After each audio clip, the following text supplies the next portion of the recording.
بسم اللہ الرحمن الرحیم۔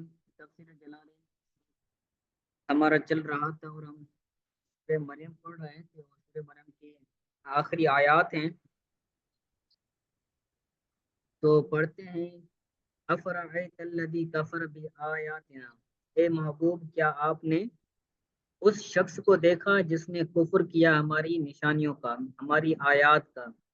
وقال، اور کہا، لأوتین مالا و ولدا، ضرور ضرور دیا جائے گا مجھ کو، مالن مال، و ولدن اور اولاد۔ تو یہ ایک عاصی بن وائل شخص تھا جس جس کا حضرت خباب بن عرت کے ساتھ بات ہوئی۔ حضرت خباس بن عرت نے کیا کیا تھا؟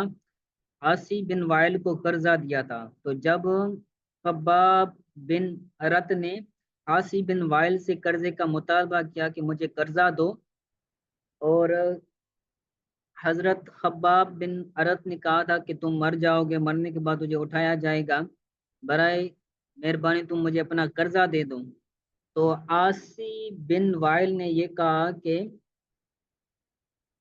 جب مجھے مرنے کے بعد اٹھایا جائے گا تو مجھے مال بھی دیا جائے گا، مجھے اولاد بھی دی جائے گی، تو جب مجھے مال دیا جائے گا تو مرنے کے بعد میں تجھے وہ قرضہ ادا کر دوں گا۔ تو ان کی یہ جو جب بات ہوئی تو اس وقت اس واقعے پر یہ آیت مبارکہ نازل ہوئی۔ تو حضور صلی اللہ علیہ وسلم کو اللہ تعالیٰ نے فرمایا، اے محبوب کیا آپ نے اس شخص کو دیکھا جس نے ہماری نشانیوں کی، ہماری آیات کا انکار کیا اور کہا کہ ضرور ضرور مجھے دیا جائے گا مال اور اولاد۔ تو العاصی بن وائل نکال کر بتایا کہ الذی سے مراد اور کفر کا فاعل کون ہے؟ عاصی بن وائل ہے جس نے اعتراض کیا تھا۔ لخباب بن عرت، خباب بن عرت کو کہا تھا، القائل لہو، جو خباب بن عرت کہنے والا تھا، قائل تھا، اس کو کہنے والا تھا کہ تبعث بعد الموت، تم کو موت کے بعد اٹھایا جائے گا۔ والمطالب لہو بمال، اور مطالبہ کرنے والا تھا، یہ کہنے والا بھی تھا کہ تجھے موت کے بعد اٹھایا جائے گا، اور وہ مطالبہ بھی کر رہا تھا، جو اس نے قرض دیا تھا اس کو، اس کا مطالبہ بھی کر رہا تھا۔ والمطالب لہو بمال، اور اس کے ساتھ مال کا مطالبہ بھی کر رہا تھا۔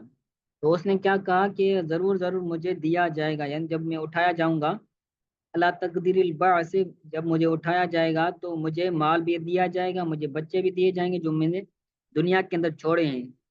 فَأُقْدِی کا، تو میں تجھے قرضہ دوں گا، جو میں نے قرضہ دیا ہے تو میں وہ قرضہ تمہیں واپس کروں گا۔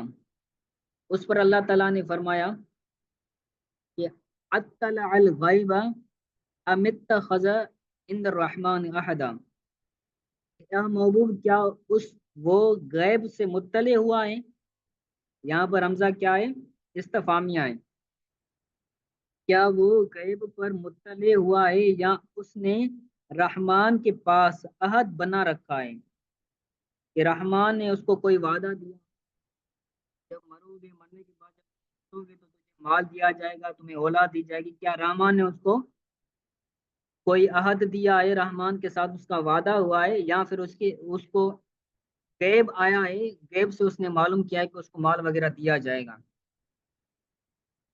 ٹھیک ہے، تو اطلاع الغیبہ یہ اصل میں تھا اطلاع، باب افتعال سے ہے اطلاع یطلع، تو دو حمزہ جمع ہو گئے، ایک حمزہ استفہامیہ، یہ جو لکھا ہوا ہے نا، یہ حمزہ کیا ہے؟ حمزہ استفہامیہ ہے، اور اطلاع اس کا حمزہ فعل کا حمزہ تھا، حمزہ وصلیہ، تو اس حمزہ وصلیہ کو گرا کر اس کی جگہ پر حمزہ یہ استفہامیہ آ گیا، تو یہ اطلاع، اطلاع سے اطلاع ہو گیا، یہی بتا رہے ہیں۔ تو اطلاع کا مطلب کیا ہے؟ علمہ، کیا اس نے جان لیا ہے، وَأَن یُؤْتَ، کہ یوتا ما قالہ، کہ جو وہ کہہ رہا ہے اس کو وہ عطا کیا جائے گا، کیا اس نے جان لیا ہے کہ اس کو دیا جائے گا جو وہ کہہ رہا ہے؟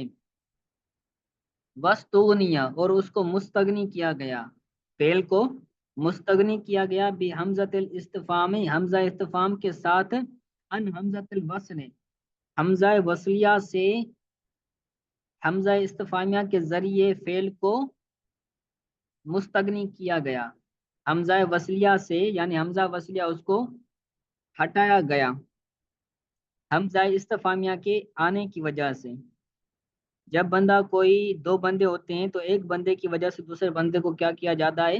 مستغنی کیا جاتا ہے، یعنی اس کی جگہ پر وہ اس کا پورا کر لیتا ہے۔ تو یہاں پر حمزہ استفہام نے حمزہ وصلیہ کی جگہ پر آ کر فعل کو مستغنی کر دیا حمزہ وصلیہ سے، وحذفت، تو حمزہ وصلیہ کو کیا کیا گیا؟ حذف کیا گیا، ٹھیک ہے۔ تو بِأَن یُؤْتَى مَا قَالَهُ، احدن کے بعد بِأَن یُؤْتَى مَا قَالَهُ نکال کر بتایا کہ کیا اس کے رحمان کے پاس اس کا کوئی وعدہ ہے کہ اس کو مال دیا جائے گا جو وہ کہہ رہا ہے۔ اس کے بعد کیوں نہیں، اس کا مطلب انکار ہوتا ہے، ٹھیک ہے۔ جب بھی اللہ آئے تو اس کا مطلب انکار ہوتا ہے کہ لا یؤتا ذالک، یعنی اس کو وہ مال نہیں دیا جائے گا، وہ جو کہہ رہا ہے اس کو وہ نہیں دیا جائے گا۔ سنکتب، ان قریب ہم لکھیں گے، ما یقول، جو وہ کہہ رہا ہے، ونمد لہو، اور ونمد لہو من العذاب مدہ، اور اس کے عذاب کو ہم مزید طویل کریں گے، نہ مدو طویل کریں گے، لمبا کریں گے اس کے لیے عذاب کو مدہ، یہ نہ مد کا مفعول مطلق ہے، تو ہم اس کے عذاب کو مزید لمبا کریں گے، دراز کریں گے، صحیح ہے۔ سنکتب کے بعد نعمر بکتب نکال کر بتایا کہ یہاں اللہ تعالیٰ خود نہیں لکھے گا بلکہ فرشتوں کو لکھنے کا حکم دے گا۔ مدہ کے بعد نزیدہ بذالک عذابا فوق عذاب کفری، فوق عذاب کفری، یعنی ہم نزید مزید دیں گے، زیادتی کریں گے، بذالک اس کے قول کہنے کی وجہ سے، عذاباً عذاب کو، ہم اس کے قول کی وجہ سے اس کے عذاب کو کیا کریں گے؟ مزید کریں گے، بڑھائیں گے، فوق عذاب، فوق عذاب کفری،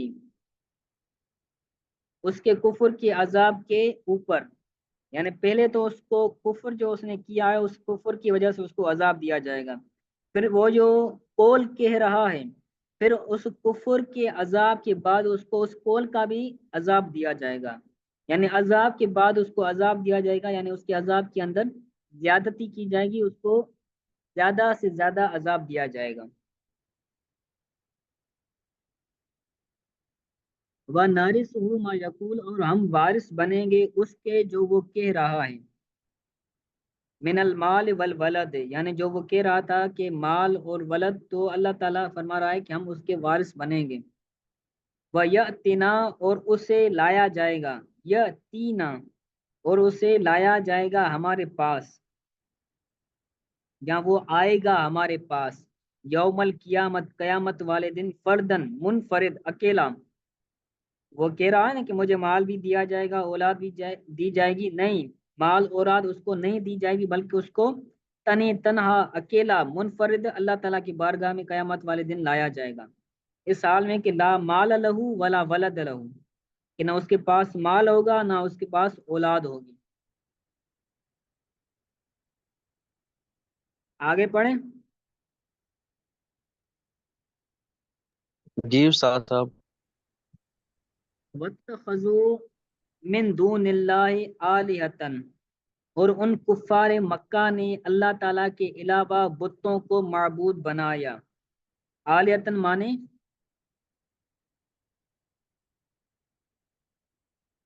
جی علی رضا، آلیتن مانے، بنایا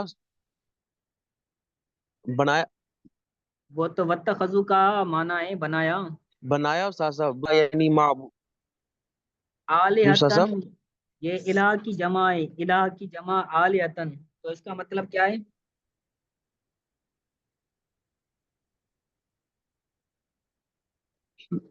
بتوں کو معبود بنائے گا۔